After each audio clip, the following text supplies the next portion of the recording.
Breaking news. యుద్ధం ప్రారంభమైనప్పుడు America, Israel ఇరాన్ను చాలా తక్కువగా అంచనా వేశాయి. కొన్ని రోజుల్లోనే ఇరాన్ను లొంగదీసుకోవచ్చు అని అమెరికా, ఇజ్రాయెల్ భ్రమపడ్డాయి. ఫిబ్రవరి 28వ తారీఖున ఇరాన్ సుప్రీం లీడర్ ఖమేనీ మరణంతో ఆ దేశం కుప్పకూలిపోతుందని అమెరికా భావించింది. కానీ గత 40 రోజుల్లో ఇరాన్ చూపించిన తెగువ దాడులతో శత్రు దేశాలకు చూపుతున్న చుక్కలు అమెరికా లెక్కల్ని తలకిందులు చేసింది.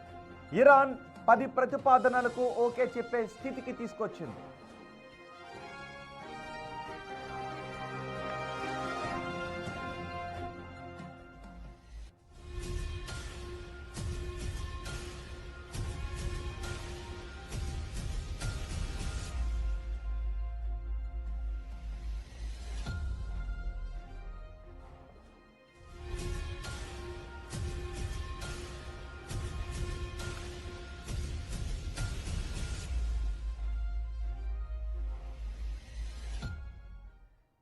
సహజంగా ఒక నానుడు ఉంటుంది.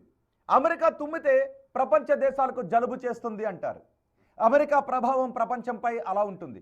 కానీ అగ్రరాజ్యం అనే భయం లేకుండా ఇరాన్ అమెరికాపై ప్రతి దాడులు చేసింది.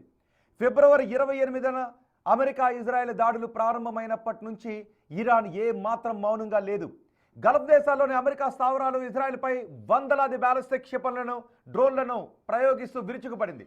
Bahrain, Jordan, Kuwait, Qatar, Saudi Arabia, యుఏఈలోని అమెరికా సైనిక స్థావరాలను టార్గెట్ చేసింది ఇరాన్. అగ్రరాజ్యానికి భారీ నష్టాన్ని మిగిల్చింది.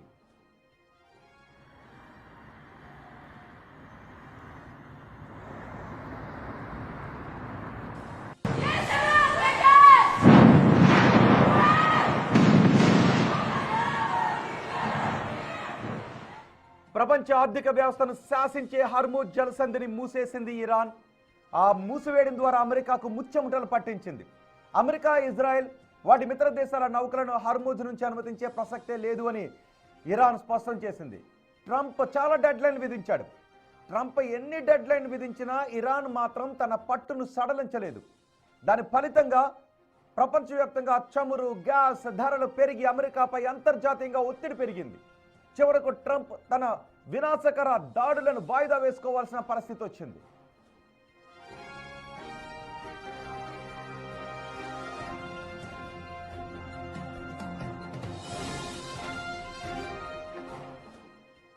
అమెరికా పంపిన 15 ప్రతిపాదనలను ఇరాన్ తిరస్కరించింది.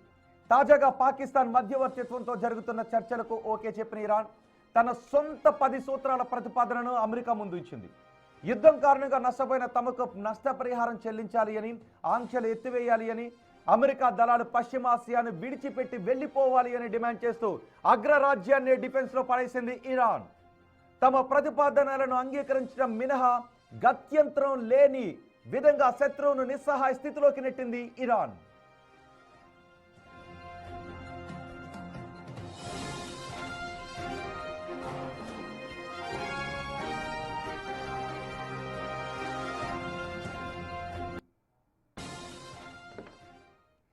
Breaking news. తాజాగా ఇప్పుడు ట్రంప్ వార్నింగ్ ఇవ్వడం, మళ్ళీ వెనక్కు తగ్గడం.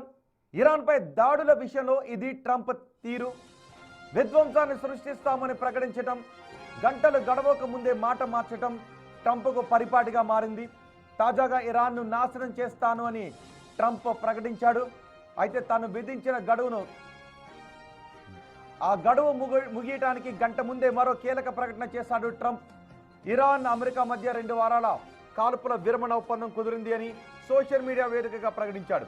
ఒక నాగరికత అంతం కాబోతోందంటూ ట్రంప్ చేసిన తీవ్ర హెచ్చరికల నేపథ్యంలో ఉద్రిక్తతలకు తాత్కాలిక బ్రేక్ పడడం అందరికీ ఊరటనిచ్చింది. పశ్చిమాసియాలో యుద్ధం మొదలైనప్పటి నుంచి ట్రంప్ సోషల్ మీడియా వేదికగా నిరంతరం హెచ్చరికలు జారీ చేస్తూనే ఉన్నాడు. ఆ తర్వాత స్వరం మారుస్తూనే ఉన్నాడు. మరి మార్చి 21న హర్మూజ్ జలసంధిని తెరవకపోతే విద్యుత్ కేంద్రాలను పేల్చేస్తామని 48 గంటల గడువిచ్చాడు. ఆ తర్వాత గడువు ముగియడానికి 12 గంటల ముందు ఇరాన్తో చర్చలు ఫలప్రదంగా సాగుతున్నాయంటూ విద్యుత్ కేంద్రాలపై దాడులను మరో 5 రోజులు వాయిదా వేస్తున్నట్టుగా ట్రంప్ ప్రకటించాడు.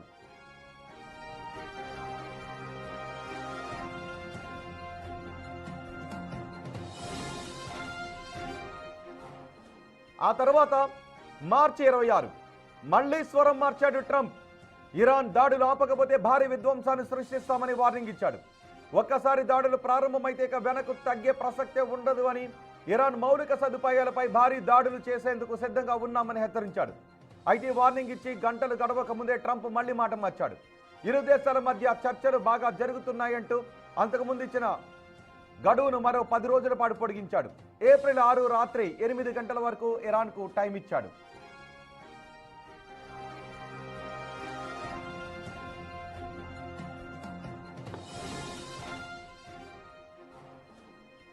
చూడండి ఒకసారి బిగ్ టీవీ స్క్రీన్ పైన డొనాల్డ్ ట్రంప్ రాసిన ట్వీట్ అది.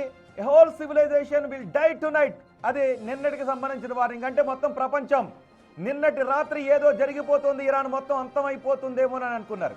ఒకవైపు ట్రంప్ ఏప్రిల్ 6 వరకు గడువు పెంచుతూనే, మరోవైపు మార్చి 30న ఇరాన్లోని విద్యుత్ కేంద్రాలు, కార్గాయిలాండ్ నీటి శుద్ధి ప్లాంట్లను పేల్చేస్తామని, పూర్తిగా తుడిచిపెట్టేస్తామని బెదిరించాడు.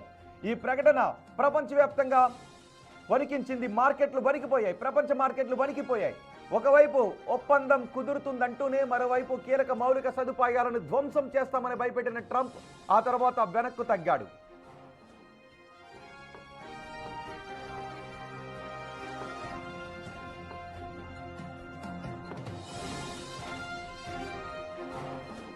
ఏప్రిల్ 2 డొనాల్డ్ ట్రంప్ మరో విధ్వంసకర ప్రకటన చేశాడు. కేవలం మాటలతో హెచ్చరించడమే కాకుండా ఇరాన్ మౌలిక సదుపాయాలపై జరిగిన దాడులను ధృవీకరిస్తూ ఒక వీడియోను రిలీజ్ చేశాడు. ఇరాన్లోని అతిపెద్ద వంతెనను కూల్చివేస్తూ ఆ కూలిపోతున్న వీడియోను పోస్ట్ చేశాడు. మంగళవారం power plant day, bridge day అవుతుందని వార్నింగ్ ఇచ్చాడు. ఒకవేళ ఇరాన్ వెంటనే చర్చలకు రాకపోతే ఆ దేశాన్ని రాతి యుగానికి వెనక్కు నెట్టేస్తామంటూ ట్రంప్ హెచ్చరించాడు. అయితే ట్రంప్ బెదిరింపులకు ప్రతిగా ఇరాన్ తామే అమెరికాకు బిగ్ సర్ప్రైజ్ ఇస్తామని ప్రకటించింది. ఏప్రిల్ 7 ఉదయం ట్రూత్ సోషల్ వేదికగా ట్రంప్ ప్రపంచాన్ని వణికించే ప్రకటన చేశాడు. ఈ రాత్రికి ఒక నాగరికత అంతం కాబోతోందంటూ ఆ ట్వీట్లో పేర్కొన్నాడు ట్రంప్. దీంతో ఏం జరగబోతోందని ప్రపంచ దేశాల ఆందోళన గురయ్యాయి. అయితే తాను విధించిన గడువుకు కేవలం గంటన్నర సమయం ఉంది అనగా ట్రంప్ తన నిర్ణయాన్ని మార్చుకున్నాడు. నిజానికి నిన్న ఆ గడువు ముగియటానికి రాత్రంతా ప్రపంచవ్యాప్తంగా ఒక్కటే చర్చ, మరో చర్చ లేదు. నిజానికి రాత్రికే ఇరాన్ సివిలైజేషన్ని మొత్తం నాశనం చేసేస్తాడా ట్రంప్? ఒకవేళ అదే జరిగితే 3వ ప్రపంచ యుద్ధానికి దారి తీస్తుందని భారత నేషనల్ మీడియాతో పాటు ప్రపంచ మీడియా దీనిపైన చర్చించింది. ఏదో జరిగిపోతుందేమో, ఇది ప్రపంచ అంతానికి దారితీస్తుందేమోనని. కానీ సరిగ్గా గడువుకు గంట ముందు ట్రంప్ తన నిర్ణయాన్ని మార్చుకున్నాడు. 2 వారాల కాల్పుల విరమణను ప్రకటించాడు. నిజానికి అదే సమయంలో ఇరాన్ కూడా ఏం చేసింది అంటే, మొత్తం దేశ ప్రజలందరూ దేనికైనా సిద్ధంగా ఉన్నారు. పెద్ద పెద్ద మానవహారాన్ని ఏర్పాటు చేస్తామన్నాడు. బ్రిడ్జిలను కూలిస్తే బ్రిడ్జిల దగ్గర మానవహారంగా ఏర్పడతాం. ఒకవేళ పవర్ ప్లాంట్లను కూల్చడానికి సిద్ధపడితే పవర్ ప్లాంట్ల దగ్గర మానవహారాలను నిర్మిస్తాం. ఏం జరుగుతుందో చూస్తామంటూ ఇరాన్ ప్రతిగా నిలిచింది. సో ఇరాన్ ఎక్కడ భయపడలేదు.